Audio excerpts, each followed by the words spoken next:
ये नहीं, ये है हमारे ओरिजिनल पूर्वज। मतलब क्या अब तक हम जो पढ़ रहे थे वो सब झूठ था? नहीं, अब तक आप जो सब पढ़ रहे थे वो आधा सच था। इवोल्यूशन के इस चार्ट को देखो। हिस्ट्री में हुए द ग्रेट डाइंग पीरियड में एक जीव पैदा हुआ था, सिनैप्सिड।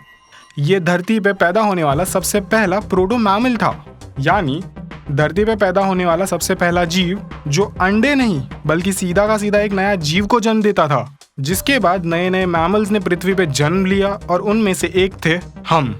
अब इसके आगे की कहानी आप सुनोगे एनिमेशन के साथ।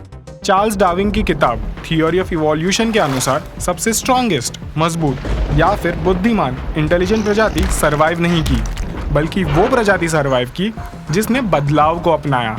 हम लगातार विकसित हो रहे हैं और हम हमारे चारों ओर की दुनिया को स्पेस टाइम के अनुसार तेज रफ्तार में लगातार बदल रहे हैं। लेकिन हकीकत में हमारी यात्रा कब शुरू हुई? पृथ्वी पर बाकी प्रजातियों में प्रमुख बनने के लिए हम कैसे हमारे पूर्वजों से अलग हुए? इसका जवाब हमारे अंदर है, वाकई में हमारे ही भीतर। वेलकम टू द ज्ञान स्पॉट और चलिए एक्सप्लोर करते हैं। हम होमो सेपियंस यानी 2 पैरों पर चलने वाली प्रजाति फूड चेन के मामले में टॉप पर है। अंतरिक्ष की गहराई की खोज से लेकर सब एटॉमिक पार्टिकल्स का मटेरियल ढूंढने तक हमने एक लंबा सफर तय किया है। लेकिन ये यात्रा किसी परी की कहानी की तरह नहीं थी। नहीं, बल्कि ये रास्ता कठिन रहा। वास्तव में आधुनिक मनुष्य लगभग एक समय में विलुप्त यानी गायब हो गया। वैसे इस मुद्दे पर फिर कभी चर्चा करेंगे। फिलहाल हमारे पूर्वजों से मिलने के लिए चलिए प्रेजेंट टाइम से थोड़ा पीछे सफर पर निकलते हैं। ये अफ्रीका में लगभग 2.6 मिलियन साल पहले का खूबसूरत दिन है, जब कुछ असाधारण बात हो रही थी जिसका आइडिया पहले से किसी को नहीं था। हमारे पूर्वज एक नाटकीय जेनेटिक चेंज के दौर से गुजर रहे थे। खाली जगह पर डेंडेलियन के फूल जैसे फैलते हैं, ठीक वैसे ही डीएनए के छोटे टुकड़े क्रोमोसोम्स में फैल रहे थे। होमो का वंश यानी पहला मानव उभर रहा था, हमारे वानर पूर्वजों से दूर हो रहा था। जेनेटिक सूप के लिए सारी चीजें अब एक बर्तन में थी, लेकिन इसे लेने के लिए लोग काफी थे। आइए सबसे पहले शुरुआती मनुष्यों की बात करते हैं, द होमो हिबालिस या हैंडीमैन, जो पत्थर के औजारों के पहले निर्माता माने जाते हैं। वैसे हमारे ये पूर्वज लगभग 2.4 मिलियन से लेके 1.4 मिलियन साल पहले पूर्वी और दक्षिणी अफ्रीका में रहते थे। हाँ, अभी इन पर चर्चा नहीं करते। अन्य विलुप्त प्राचीन मानव में से एक है होमो इरेक्टस उर्फ ईमानदार आदमी, जो 1.89 मिलियन से 1,10,000 साल पहले पाए जाते थे। ये हमारे रिश्तेदारों में सबसे पहले आते हैं, जिसके बॉडी का प्रोपोर्शन इंसानों के जैसा था, जिसकी बाजुएं छोटी और पैर लंबे थे। और ये पहले वन मनुष्य थे जो अफ्रीका से बाहर निकले और संभवतः जिन्होंने सबसे पहले खाना बनाना शुरू किया। तो अगली बार जब आप चिकन टिक्का खाओ तो इन्हें धन्यवाद देना मत भूलना। हमारे पूर्वजों में से एक होमो निएंडरथालेंसिस भी है, जिन्हें आमतौर पर निएंडरथाल कहा जाता है। हमारे ये पूर्वज 1,30,000 और 40,000 के बीच के सालों में हुआ करते थे। वे पर्यावरण में मिलने वाले जानवर, पौधे और खनिज जैसे प्राकृतिक संसाधनों का इस्तेमाल किया करते थे। उन्होंने न केवल स्थलीय प्राणियों का बल्कि समुद्री जीवों का भी शिकार किया। ऐसा माना जाता है कि वे बहुत रचनात्मक थे, जिन्होंने कई प्रकार के उपकरणों को बनाया। इन्होंने पेंटिंग्स बनाई और शरीर को गहनों और रंगीन पेंट से सजाया भी। इतना ही नहीं, उन्होंने दफन करने की प्रथा को भी शुरू किया। तो हमारे इन चचेरे ममेरे भाइयों के साथ क्या हुआ? 30,000 साल पहले 9 मानव प्रजातियां पृथ्वी पर चला करती थी, लेकिन 10,000 साल पहले सब चले गए।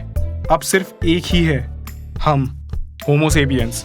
कुछ रिसर्चेस से पता चला है कि प्राचीन प्रजातियों के विलुप्त होने में जलवायु परिवर्तन सबसे बड़ी वजह रहा है। लेकिन इस तबाही के पीछे की वजह ज्वालामुखी विस्फोट, जलवायु परिवर्तन, क्लाइमेटिक चेंजेस जैसे कोई स्पष्ट एनवायरमेंटल बदलाव नहीं है, बल्कि इन विलुप्त प्रजातियों का खत्म होने वाला वक्त ही ये बताता है कि इसकी वजह एक नई प्रजाति का प्रसार था, और वो थे होमो सेपियंस, जो दक्षिण अफ्रीका में 2,60,000 से लेकर 3,50,000 साल पहले विकसित हो रहे थे। यकीनन नरसंहार में शामिल होने की प्रवृत्ति मानव स्वभाव का एक आंतरिक सहज हिस्सा है। ऐसे में ये बात हमें ये सोचने पर मजबूर करती है कि क्या शुरुआती होमो प्रजाति भी कम प्रादेशिक, कम हिंसक कम सहनशील या फिर ऐसे रहे हो जिनमें इंसानियत ना रही हो सकता है कि शायद हम प्राचीन प्रजातियों के गायब होने की वजह रहे हो, हम विकसित रूप से खतरनाक प्रजाति जो ठहरे। लेकिन इस पर फिर कभी चर्चा करेंगे। फिलहाल मानव विकास के सफर की गाड़ी को आगे बढ़ाते हैं। धरती पर मौजूद बाकी जानवरों की तरह मानव की हर प्रजाति भी यहाँ वहाँ घूमती रही। मानव द्वारा आग का शोध करना उसके लिए मददगार साबित हुआ। आग ने न केवल हमें शिकारियों को दूर रखने में मदद की, बल्कि इसने इंसानों के लिए खाना चबाना और उसे हजम करना भी आसान बना दिया। इससे हमें छोटे मुंह विकसित करने में मदद मिली और थोड़ी हिम्मत भी। हमें एक विकासवादी लाभ दिया, बड़ा दिमाग और उस दिमाग का इस्तेमाल करने के लिए ज़्यादा वक्त, ताकि हम अपना पूरा समय सिर्फ खाना चबाने में बर्बाद ना करें। इसके अलावा आग के पास बैठकर लोगों के साथ वक्त बिताने से लोगों को मेलजोल बढ़ाने का मौका मिला, जिसके वजह से भाषा को विकास करने में मदद मिली। ओह, भाषा, नाक का बहना, पैरों से दुर्गंध आना, शेक्सपियर की कहानियाँ, सब कुछ इसी से ही तो पता चलता है। भाषा ही है जिसके वजह से आज हम वहाँ हैं जहाँ हमें होना चाहिए था। जी हाँ, अलग अलग भाषाओं में संचार कर पाने के कारण आज हम बाकी जानवरों की तुलना में काफ़ी आगे हैं। शिकार करने के हमारे तरीके अधिक कुशल हो गए और समाज भी अच्छी तरह से संगठित हुआ। किस्से और कहानियों के माध्यम से हम एक पीढ़ी से दूसरी पीढ़ी तक जानकारियाँ पहुँचाने लगे। और फिर 12,000 साल पहले एक ऐसी क्रांति ने जन्म लिया जिसने धरती पर हमारी प्रजाति को ही बदल कर रख दिया। ये क्रांति थी हरित क्रांति, ग्रीन रिवॉल्यूशन। एग्रीकल्चरल रिवॉल्यूशन ने व्यापक पैमाने पर बदलाव लाने का काम किया। फिर चाहे वो मानव जीवन शैली हो, शिकार करने का तरीका हो या फिर खेती के लिए एक साथ आना, इन सब के कारण ही जनसंख्या का तेजी से बढ़ना संभव हो पाया। कृषि के कारण हम मांस, मीट पर कम निर्भर रहने लगे और जल्दी हम भविष्य का विचार कर खाद्य वस्तुओं को जमा करना सीख गए। समुदाय आगे बढ़े, गांव बने और रियासतों की स्थापना हुई। जल्दी हमने व्यापार करना शुरू कर दिया। हमारी ज़रूरतों के मुताबिक हम साधनों का आदान प्रदान करने लगे। इसके वजह से बाजार की शुरुआत हुई और इंसानों के बीच संबंधों को मजबूत करने का ये जरिया बना। विभिन्न संस्कृतियों और समुदायों ने न सिर्फ वस्तुओं का बल्कि विचारों का आदान प्रदान शुरू किया। चीज़ें अब हमारे विकासवादी चक्र से कहीं ज़्यादा तेज़ी से आगे बढ़ रही है और 500 साल पहले साइंटिफिक रिवॉल्यूशन में हुए विस्फोट के साथ चीज़ें हमेशा के लिए बदलने लगी। दुनिया के प्रति हमारा नज़रिया तेज़ी से बदल गया और किसी अनदेखे जानवर की मौजूदगी के डर की तरह जल्दी ज्ञान हम पर हावी होने लगा। और फिर आया इंडस्ट्रियल रिवॉल्यूशन और इसी के साथ इंसान धरती पर कभी ना हारने वाली शक्ति की तरह उभर कर सामने आया। इसके बाद आई कंप्यूटर रिवॉल्यूशन और इसी के साथ इंटरनेट का जन्म हुआ और हम हमारे पूर्वजों से और दूर चले गए। आज हम उस दुनिया में जी रहे हैं जहां इंफॉर्मेशन आवाज़ की रफ्तार से भी तेज लोगों तक पहुंच रही है। मानव जीवन के औसत के लिए हेल्थ सेक्टर में हुए विकास को धन्यवाद देना होगा। हम मंगल ग्रह पर घर बनाने की कोशिश कर रहे हैं और ब्रह्मांड में रहने योग्य एक्सोप्लैनेट खोज रहे हैं। पत्थर के औजार बनाने से लेकर फैल्कन 9 रॉकेट तक हमने एक लंबा सफ़र तय किया है।